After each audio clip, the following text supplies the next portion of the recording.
Hello and welcome to the Berkcast, the How to Train Your Dragon podcast. I'm your host, HC, and with me is... Rush 2112. And back from her holiday, let's call it that, Voyger! Hey there! And we are four this time, Wolf. Hey. Hello. Thank you for having me once again. Once again, indeed. So, one special announcement, we are actually streaming this onto the Berkcast Twitch. Rush, send out the tweet. I did. Yes, I did. Just for the delay due to the fact that by the time they see the tweet, we will already be well into the Berkcast.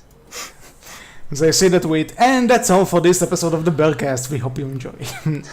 Let's hope they'll catch more than that. But anyway, since we are four this time, and actually the character we are discussing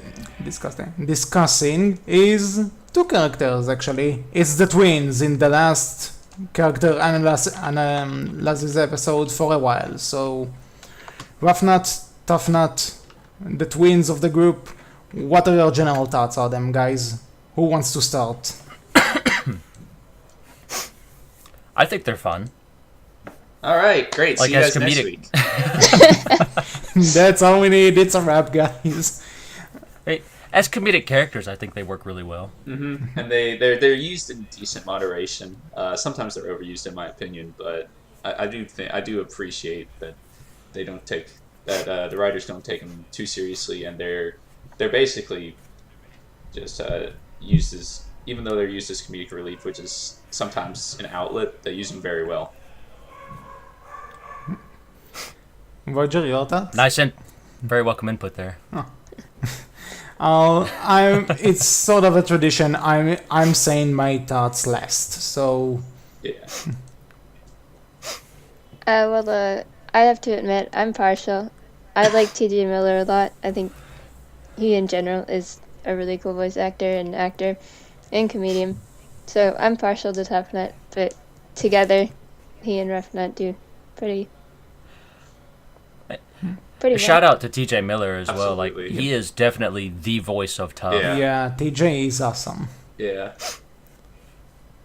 And again, one of the voice actors from the movie to reprise his role on the show, which means he is the character. Yeah. No one can take that away from him. We will talk about Ruffnut's voice actresses later, so keep that in mind, guys.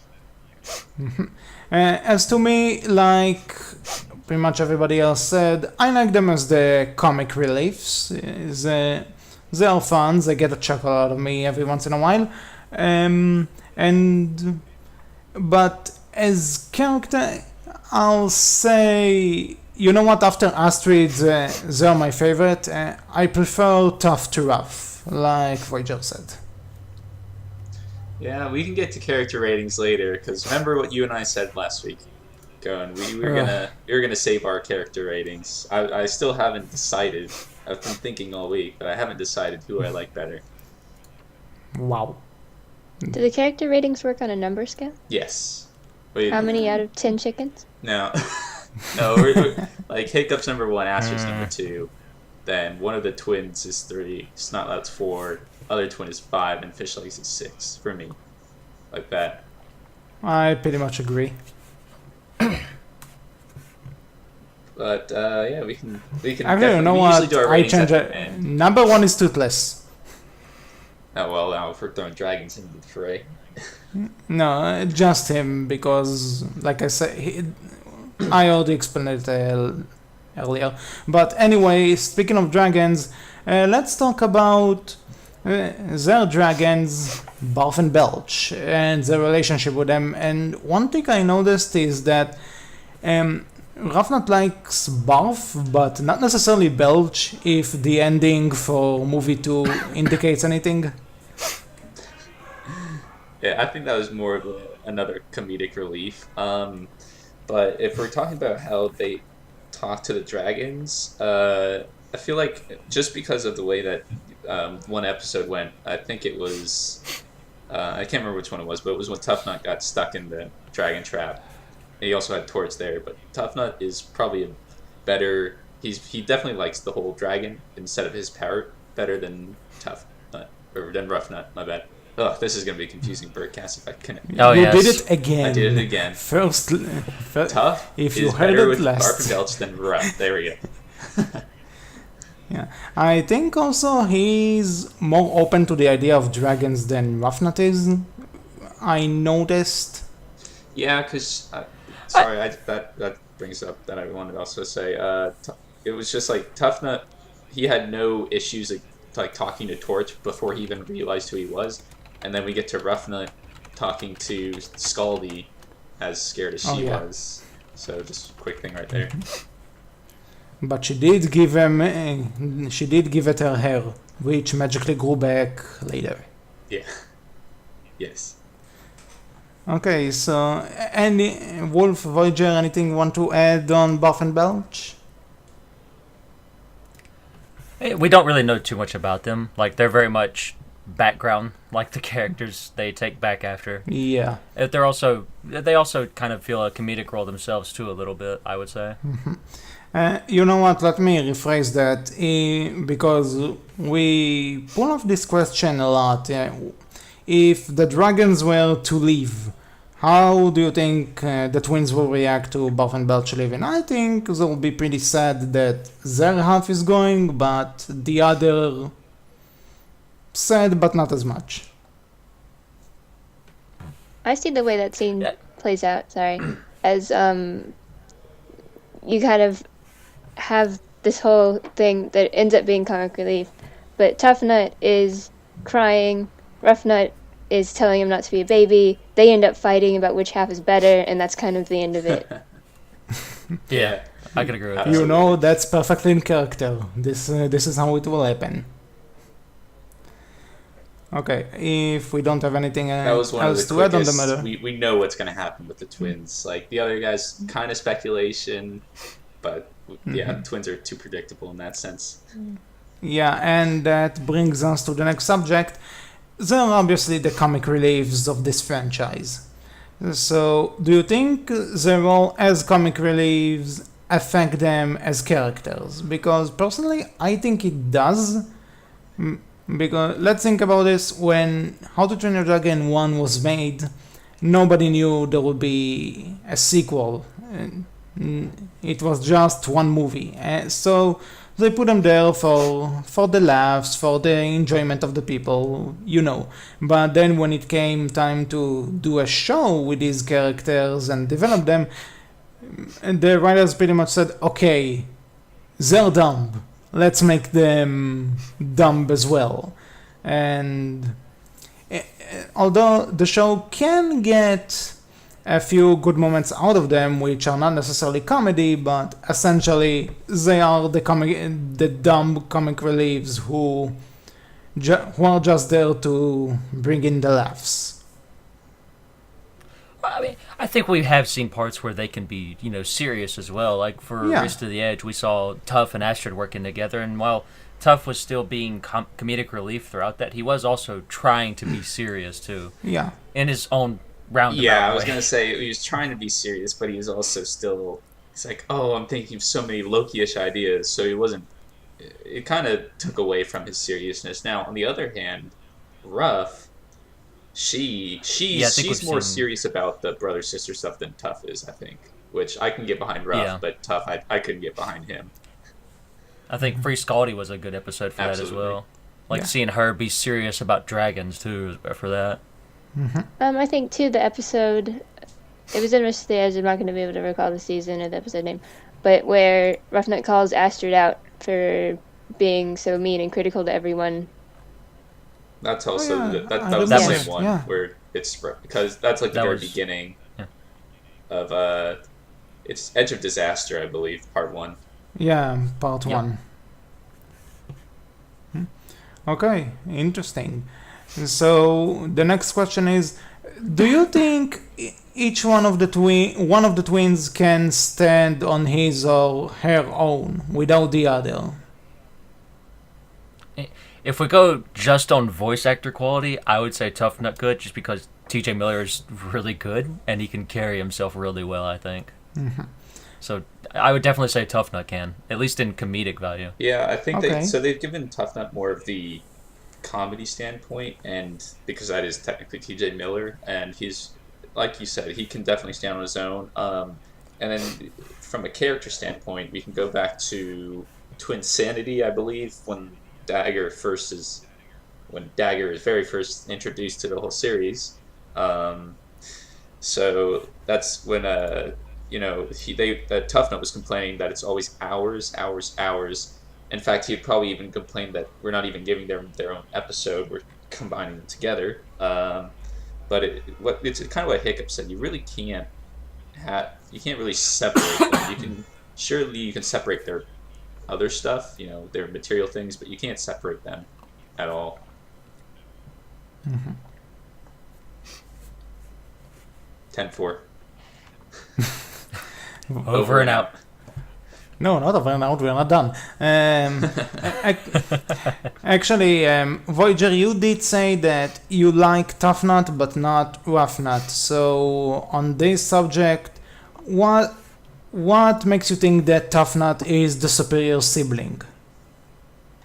Oh, that's a good one. I wouldn't necessarily say that I don't like Ruffnut. I just see Tuffnut does a lot of the comedic relief on his own sometimes. Like Macy, Ruffnut wasn't a part of that. He was just in love with a mace, and we'll never understand it, but it was great. And his chicken. and chicken. Yep, can't forget chicken. Yes. Yep. And Ruffnut's good to supplement him sometimes. Their arguments can be pretty funny. But other than that, she doesn't really have any lines or particular quirks that would make her stand out alone as a comedic relief character. Mm-hmm. Yeah. Okay. I kind of want to add to that. You kind of see Tuffnut taking more of an alpha twin role, more based on I feel like his confidence and strength, not really actual strength.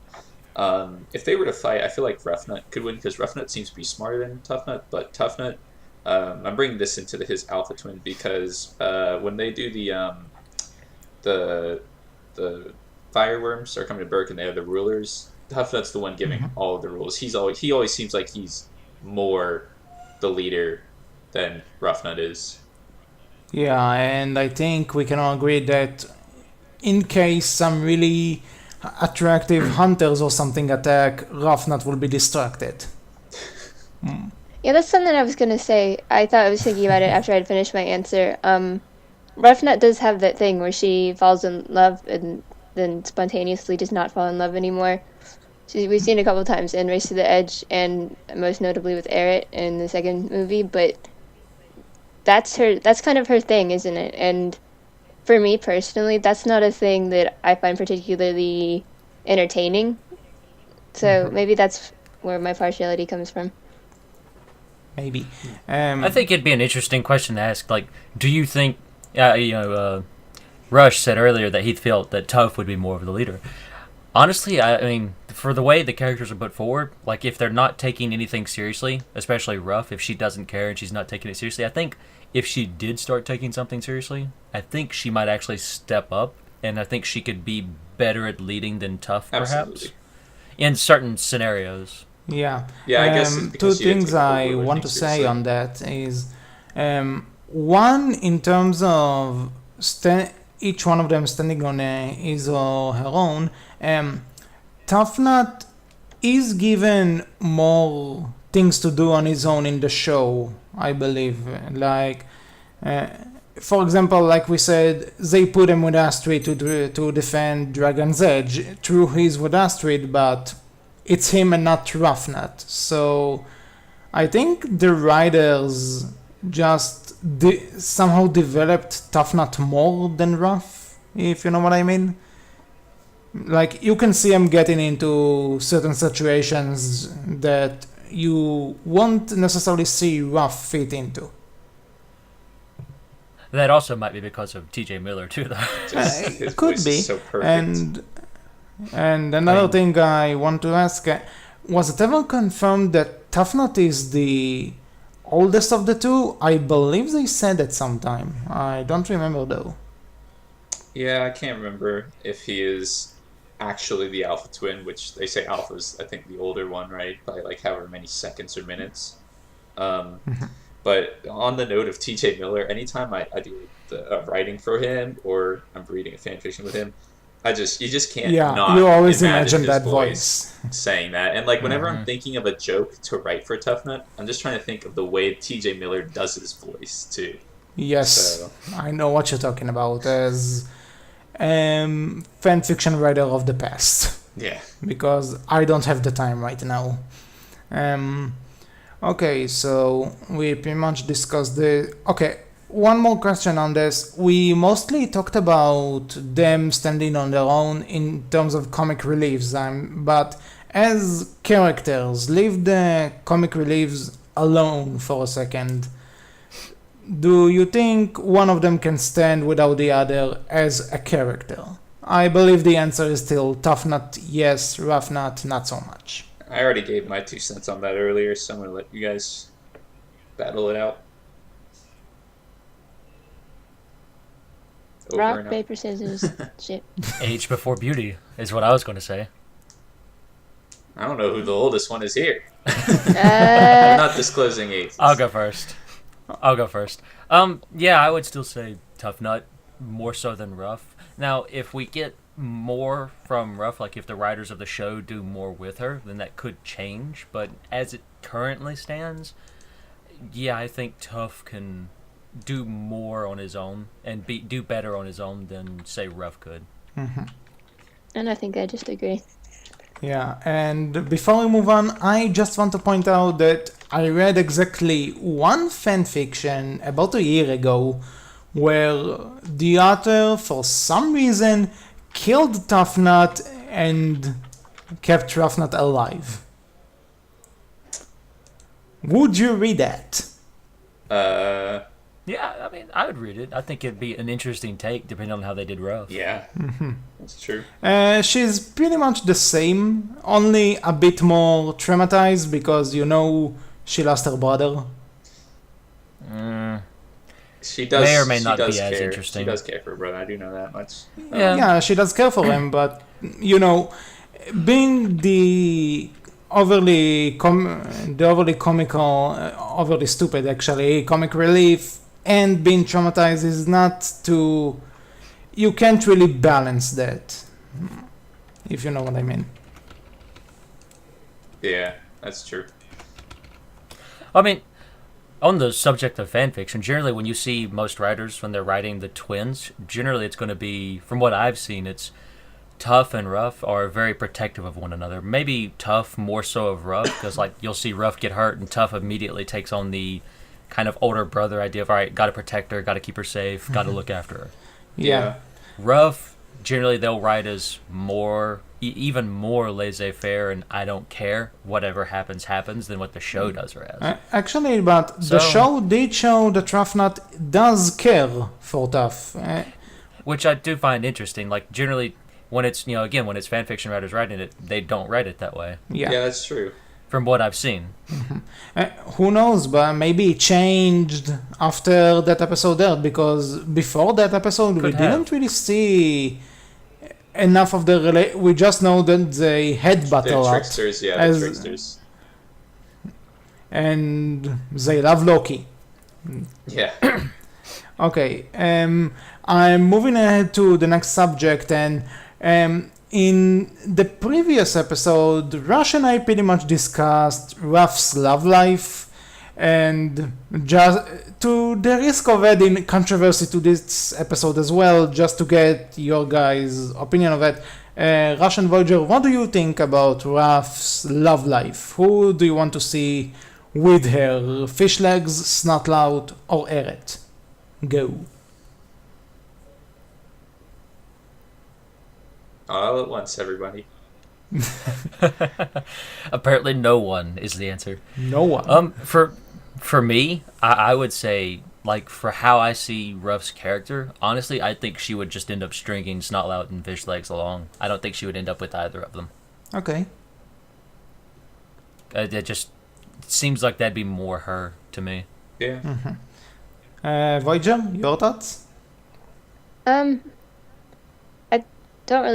don't know. I don't really have any. But Okay. I guess if I had to, just thinking about it, I guess Fish Legs makes a tiny bit more sense than anyone else, just because they've had that weird episode where they were married for a couple minutes. Yeah. Yeah, we talked about it last week, didn't we, Rush? I think we talked about that one in the Fish Legs episode. Could We have to go be- back and embarrassingly listen to all the controversies you brought up. We have to go back. Okay, so now that we put hopefully the final nail in that coffin, what do we think about Tuffnut's love life? Do you want him with Macy, Chicken, Chicken. or Chicken all the way. Snotlout? Like, he has his wingman and brothers. He has his wingman and just General Bro Snotlout, and then Chicken, all the way. And Macy cries in the corner. Yeah, pretty After all, much. well, I mean, Macy- you do remember Tuffnut was willingly giving up Macy to Snotlout when he was turning into Lycanwing, but he didn't give up Chicken. Oh yeah, Yeah, true. can't give up Chicken. So yeah, Chicken. Voyager. I think there will be a plot twist in the middle, and he'll end up marrying the stuffed buffalo yak thing. Oh, the Second stuffed one, yak. Yeah. Oh my god.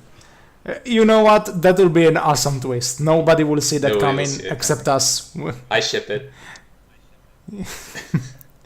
Fanfiction writers, go! And Right. in case we Taking it. in case we spoil Okay. a certain plot point in Race to the Edge, listening to the Berkcast and being exposed to spoilers is on your responsibility. We do not take any blame for it. Thank you. Being serious for a moment, though, like, I would say Tuffnut's just going to stay single for most of it. Probably. Yeah. Like, within the show, and I guess if you take it past the franchise and say, like, his future life, I think he would still probably just stay single. Yeah, That's a because- that's a later topic. Yeah. Well, damn, we jumped We ahead. do too much planning. Yeah, too much. We planned so far ahead. Actually, to add to that, how do you think he feels with the fact that among his age group there are only two girls? One of them is his sister, and the other one is taken by the leader, pretty much. How do you think he feels There is about the third that? one, I mean- Heather, but he doesn't have any interest in Heather. Yeah, but in I mean, terms there of is- How to Train a Dragon 2, Heather is not around. So, Which I'm very interested to see how they explain that within the show, but anyway. she dies. And with Did Fish you Legs, hear my too. theory? I'm sticking strong to that theory of Heather, whether or not what happens to Dagger, if he does come back or does not. I still say he does not. If he does not come back, she's probably going to say, I have to be the leader of the Berserker tribe, and that's why she leaves. That's what I think. I don't think she will, but Yeah. we'll see. I'm sticking You strong know- to that For one. another episode. Yeah, that's for another episode. Again, about the theory that maybe she will be the main villain of How to Train a Dragon 3. Yes, somebody said that, but that's another story. Right. Okay, so just to be clear on this, nobody said Snotlout? Nope. Are you Just guys... General They're more Bro. like the stepbrothers. General Bro. Did we just become best friends? Because they use that line, and that was what it was showing Yeah. off. Okay, I asked that just because I want to say hashtag love wins in this podcast, that's all. We need to support the community, Yeah. but that's another story. No, we need to support ourselves. More controversy. We need listeners. No. No. No. I mean, if you want to start you beef, know what controversy? Fine, you know. not on that subject, please. My best if you want to, my best friend is If you wanna- bisexual. She won't listen. if you want to start beef, then we can start beef. Yeah, we You can know, go through. We can go through First a bunch off, of things. Zootopia. Just Beef. leave the stuffed Overrated. yak out of it, alright? Yeah. Zootopia. Overrated. You know, Sucks. beef, Frozen, yuck. Also overrated. Okay, you just picked a beef with me, but that's another story. Actually, you know what? You said beef. Give me a sec. I put the beef on the pan. How well do you like it?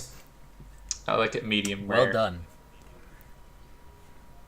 I'll see Give what it I to can me, buddy. compromise on. Hey, that's all right. That should be. Hold on, we'll go back to that. That'll be a random question, unless Voyager has another one for us. Yeah, that's at the end though. That's the end.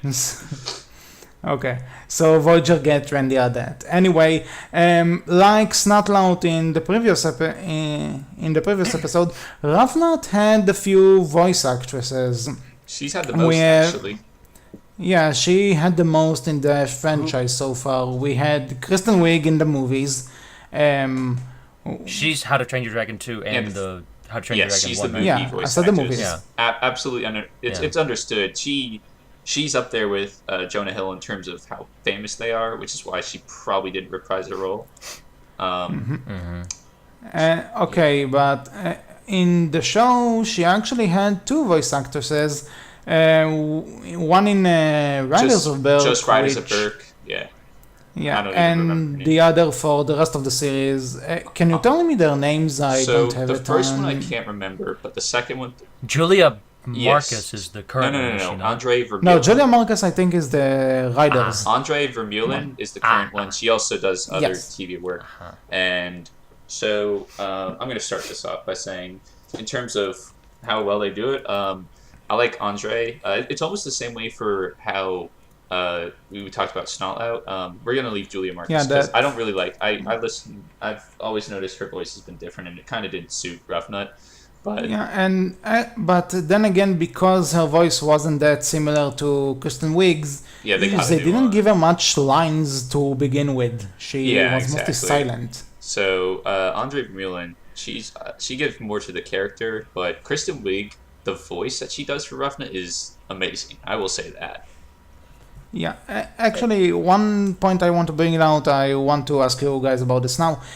Kristen Wiig is a good actor. She is a good Ruffnut. I'm not saying she isn't, but I think her voice fits better with the older Ruffnut from movie 2, but Andrea, whatever her name is, last name is, from the show, she is a better young Ruffnut, I think. I can see that. Yeah, I can definitely see that. For me, like, honestly, like, other than Julia Marcus, who was a little bit off, I would say, Andre does it very close to what Kristen does, and really, for me currently, I wouldn't say there's a voice actor for Ruffnut. I would say it's more a voice for Ruffnut, like a voice that I expect to hear from her. And between those two actors, I would say they nail it the most. It's Yes. kind of how like And- you don't see the character for the AR, you see him for the voice that is behind them. Kind of like how we say with T.J. Miller. Yeah. But if it was just the voice, we could totally see. And the funny thing is how both Ruffnut and Tuffnut have like those gruffer voices, with T.J. Miller and Andre / Kristen. But yeah, so if you see, like, sometimes you look behind the character and see, oh, well, they're nothing like them at all. But just to the whole Dragons franchise, a lot of them have voice actors that are very similar to their. Yeah, actually, just a quick characters. tangent because I remember this. Earlier this week, I caught Sorcerer's Apprentice on TV, which stars Jay Baruchel, and it also has Alfred Manila, I think it's his name, who is Vigo. So that was funny. Oh yeah. I now want an episode of Race to the Edge where they say, where they just settle it with magic, and Hiccup shoots lightning from his hands and stuff. I have a couple fan fictions that I could reference you to if you want lightning shooting from hands. Yeah, How to Train a Dragon X Infamous. Give it to me. Oh, that was a great game. Anyway, but yeah. Okay, so, but back to the voices thing. One thing I'll say, like we said about Snotlout last episode, Kristen Wiig has this thing that she's only in the movies, so her voice might be more recognizable with the mainstream fans who don't watch the show. But on the other hand, Andrea had so much episodes of voicing this character and taking her on places we don't see in the movies. She had more time to develop her. And you know, after an interview she did about this, I believe she knows Ruffnut a bit more than Kristen does. I think. yeah, you gotta think about that mean, because she's- of how they give the movie lines. Like in the first movie, like you only get I mean, I know they record over like the course of 3 months or something for a movie maybe, but they're only like bits and pieces. And for Kristen, it's like, you know, when in the first movie, it's just arguing with her brother. A few major yeah, lines, arguing with her brother, or it's like, it's only fun if you get a scar out of her. Well, that was Astrid, but yeah, I'm hoping for like some gnawing, something on my lower back. And then the second movie, most of her stuff is mostly in love with Eret. likes Eret. Yeah. That's it. Okay, Voyger, you've been quiet. What are your thoughts on Ruffnut's voice actresses? I mean, being honest, I don't pay much attention to who is a voice actor or actress. It's more just... I agree with that. I don't either. yeah, but I just... it's a topic, so... Yeah, I got a thought attached to this. Give me a second. Sorry. It's just that... it's all good. But, it's more for me less about... Sometimes I notice differences, like, immediately after the first movie, back when the show first began, I noticed the difference. I think it was Stoic's voice that I was like, that's not the same. Nolan North. But, yeah, but eventually it kind of ended up blending together. Like, I knew that there were different voice actors, but I didn't really recognize it anymore. And so for me, it's just kind of not as important. It doesn't stand out to me. I don't naturally pick up on it and go, oh, that's her voice, and that's her voice. It's more just, this is Ruffnut, even though they do have their differences. My brain just kind of puts them together in the end, and they are just belong to the character in that moment. Yeah, that kind of brought up the point on why I'm so in tune to voices. I do a lot of singing, and so I have for some reason an intent focus on either singing my own way or singing exactly like the singer does. And I also do voice work and stuff where I do imitations, impressions. So I guess that's why I kind of focus on the voice more. And I completely understand for somebody who doesn't do stuff like me. I guess that's just how opinion works. If somebody doesn't have my opinion, well, of course they can have a different opinion. Yeah. I enjoy doing imitations myself as well. I don't do it in any professional way. I'm terrible at it. I just enjoy doing it for fun. So I mean, I can agree. Like, if you are someone, if you're someone who does enjoy doing that, then yeah, you'll probably notice a lot more. I think the biggest way you could really tell, like, how do people view the voices though, is get each of the characters, like a clip from all of them acting for the different characters, and just have them side by side. And for some of them, I would say, like, you'll notice, like, oh, well, then, Stoic, definitely Gerard Butler. Most people would say Gerard Butler's him. Like, that's who Stoic is. The same for Craig Ferguson with Gobber. Yes. And then Jay's definitely Hiccup. And, T. Miller's definitely tough. And Ruff, I feel most people would probably think Andre and Kirsten Wiig are very similar. They may not be able to tell the difference. With Julia Marcus, I think you can tell. When she talks, there's definitely a difference there. Yeah, exactly. When she talks, yeah. But I think if you put all three of the actors was side by side with Ruff, I think Andre's definitely the closest to Kirsten. Yeah, absolutely. And that's why I say for Ruff, like, there's not a distinct voice actor for me for her. It's just a distinct voice that I hear that I expect to hear coming from Ruff. We could have used you last week on the Snot Out voice actor one too.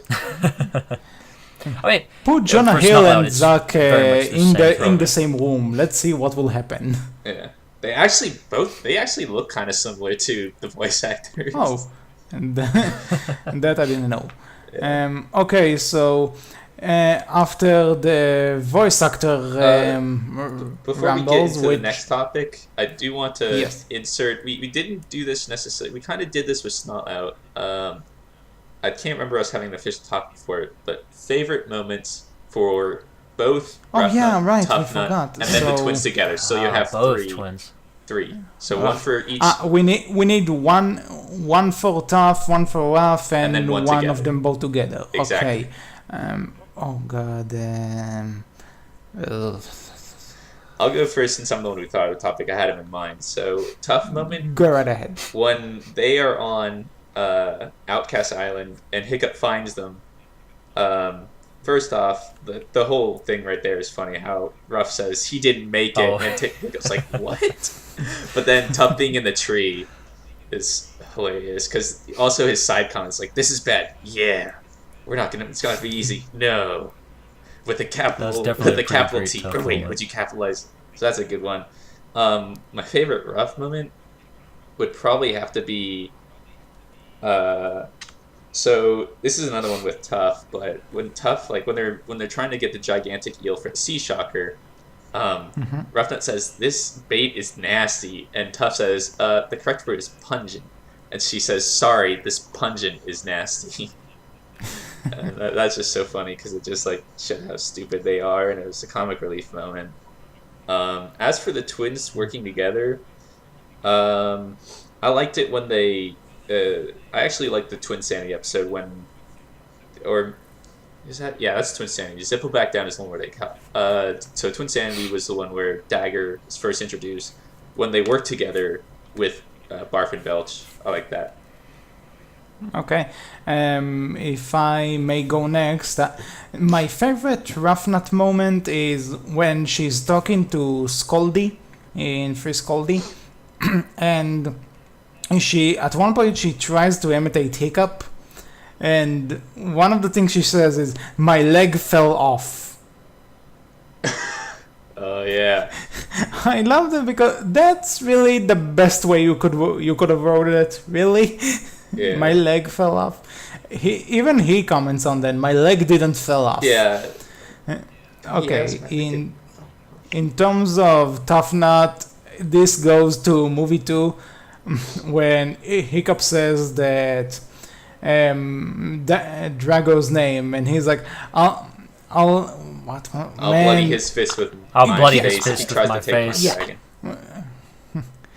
Man, I love that one, and for both of them together, I just like that instead of high-fiving each other, they just bang their heads against one another. I just love that for some reason. It's a little character trait that they do every once in a while that I like. Do you want to go next, Voyager, or do you want me? I'll let you go. Alright, for the twins together, I would have to say Rain of Fireworms with Thorstenton. Oh yes. Like, just them two, they played off each other really well that entire episode, I felt. Like, that was a really good back and forth. Yes. And just all the other characters. Like, that was definitely a very comedic episode, and I enjoyed that one a lot. Like, I was laughing throughout. For a good rough moment by herself, again, it would have to be anything to do with her and the Speed Stingers. Either the baby Speed Stinger from Race to the Edge or the Speed Stinger episode from Defenders of Berk. Like, all of that was really fun. It was just fun to just watch Ruff have to deal with that. And her just be angry and irritated by all of that. Mm-hmm. And then Tough by himself, I would have to say probably The Edge of Disaster. Like, it was an interesting way to see Tough, try to take things seriously. Kind of. And maybe work a little bit. Another side moment that I will say is with them together is when they're trying to build the watchtower in Race to the Edge, and they actually do it, and they do it properly, and it just still doesn't work for them. That was another good, fun moment. And that'd be it for me. Mm-hmm. Right. I think I am the least opinionated person on the Berkcast. So you have plenty of good I opinions. admitted I was opinionated in my. I was probably the most opinionated in Berkcast on the get to know your caster video that I put up. right. I just talk a lot. I don't know. So, like, for me, I like most of Rough and Tough moments. And so, I was trying to think of a really obscure one. I don't think I'm making this up, but I might have imagined it at this point. It's in the middle of the show, right around where Dagger catches the squirrel for the very first time. And if I remember correctly, Tuffnut infiltrates the base, the and outcast, Mildew's almost recognizes him, and Tuffnut gives that poetry speech. I can't. Yeah, Yeah. that's real. Yes, I know what you're That is talking real. about. Yeah, I didn't That think was a I made really it up, good but one, I was too. like, that happened. I also couldn't remember how distinctly it happened. That was the same so, yeah. episode that I had my favorite Tough Nut moment from. Yeah. With Yeah. the tree. Those are both really good moments. Yes. For Tough, yeah. Okay. we don't really have time for least favorite, so let's do this one quick. Do you have any least favorite episode moment of them? Not really. Just when they're overused, which can be said about any character, I think. Mm-hmm. Honestly, yeah, I agree. Not too much. Like, Yeah, generally, they're really well done. yeah, I I agree. concur. Okay, so for our thoughts about their future, what do we see in the future for the twins? Probably more Loki days, that's for sure. Yeah. But Mischief and mayhem. I solemnly swear I'm up to no good. oh my God, they founded the map from Harry Potter. That's them. Okay. Yep, makes sense. I see Ruffnut. She's probably gonna get married eventually. To who? I don't know who. I can't decide anymore. To be 100% honest. Then Tuffnut. We're still stuffed cat. we're still No, doing that's that Tuffnut. episode after How to Train a Dragon They'll share 3 comes out. They'll both get married to it. Yeah. Yeah, the saddest episode. I heard that going. That's gonna be the saddest episode. Yeah, because we're going to see. Okay, let's see where Rush was wrong. Yeah, exactly. Let's see where my prediction, my prediction counter will go from like 10 to negative 50. But yeah, so Ruffnut will be married to whom? I don't know. Tuffnut will be. I don't know. I don't see him like at the end of the third movie. You know, after they've had to fight, that we all agreed that would happen when the dragons are leaving. I feel like he would be standing kind of by himself, while Ruffnut would be next to who she chooses, if she does choose someone. And like for the future after that, I really don't see anything for them other than Ruff living, a somewhat less crazy life because she's married, and Tuffnut being crazy as always, but doing something with his self. Do you Okay. see Ruffnut having children? Yes, but I begrudgingly. was actually about to comment on that, but I'll save it for later. I say yes. I do see her because I feel like the episode where she was married to Fishlegs kind of showed that she does have a small want to be mellowed out, or to at least have something in her life like that. So, maybe. Yeah. Actually, about me, I see it that if she'll have children, she'll probably leave the children with Tuffnut and go do something else, and he'll just have to babysit them. To the point they'll Or she'll leave him to the point they'll whoever think she gets She's bad Tuffnut. dumb to leave him with Tuffnut. I think she'd leave him with whoever she gets with if she did get with Yeah. someone. Would be the more appropriate answer. Maybe. The smarter answer. It's the smarter smartest- choice. There you go. For the holidays, if they want to go for a honeymoon or something, she'll leave the kid with Tuff. Most likely. I'd probably choose Astrid.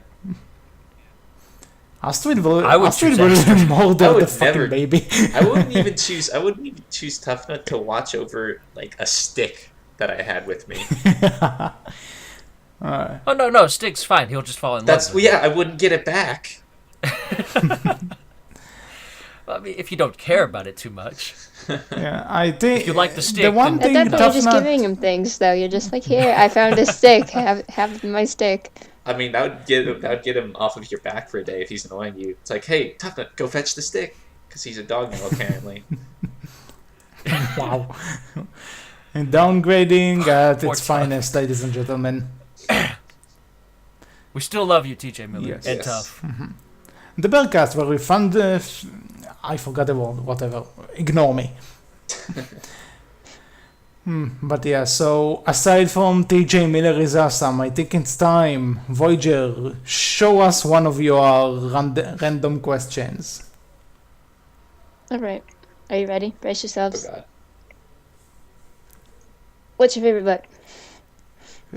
Favorite double guy. book.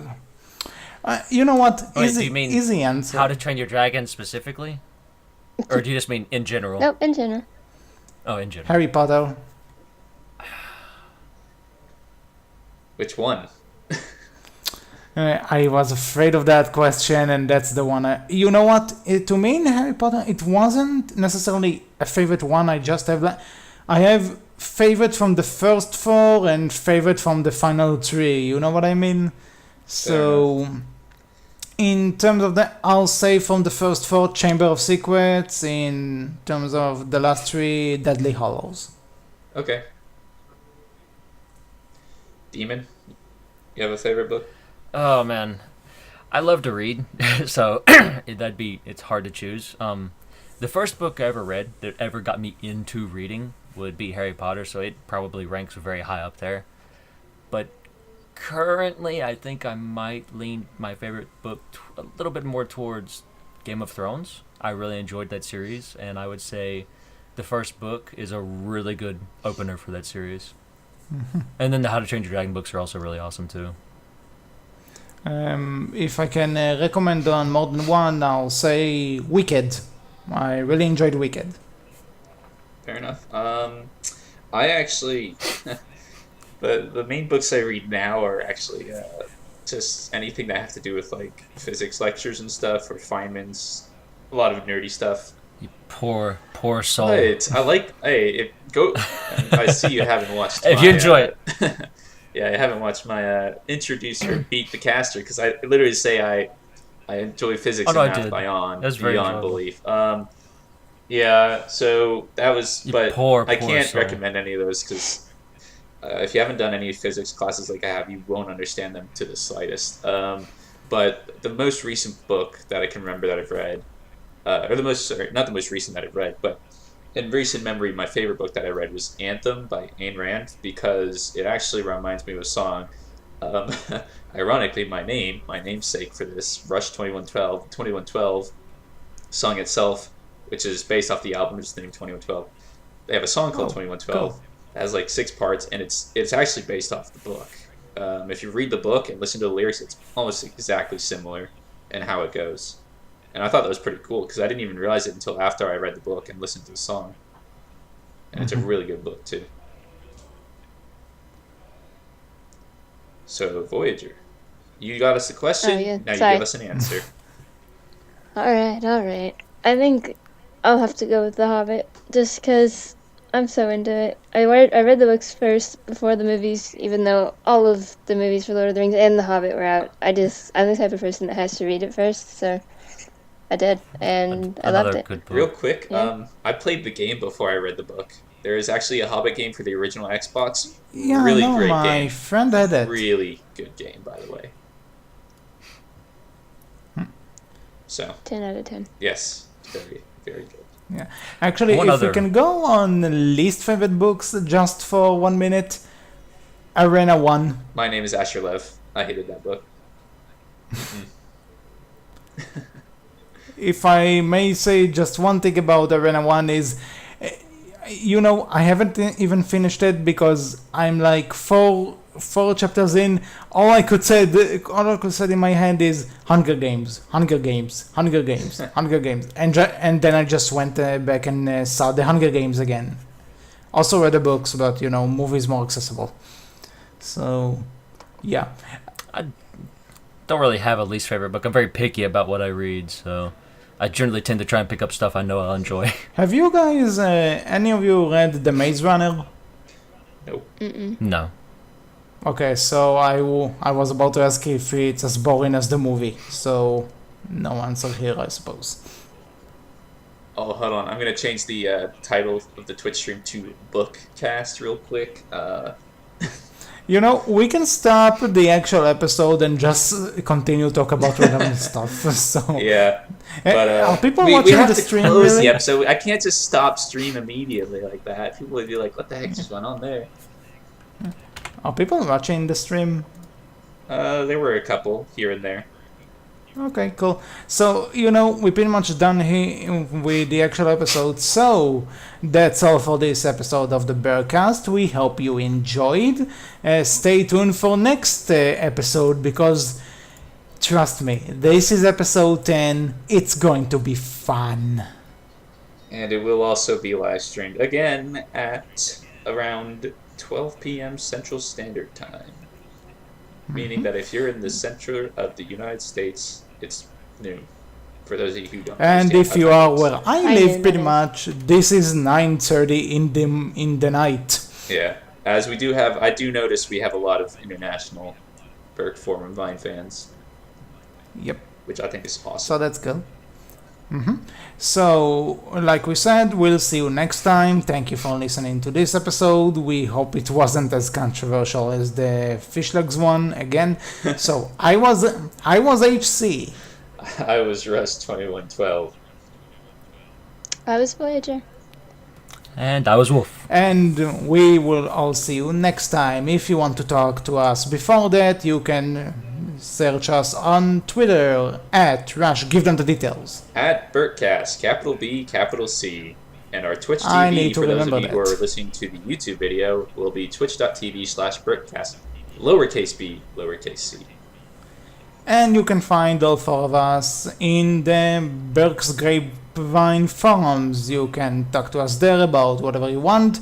And may even, I don't know, ask to be on an episode. I'm not promising anything.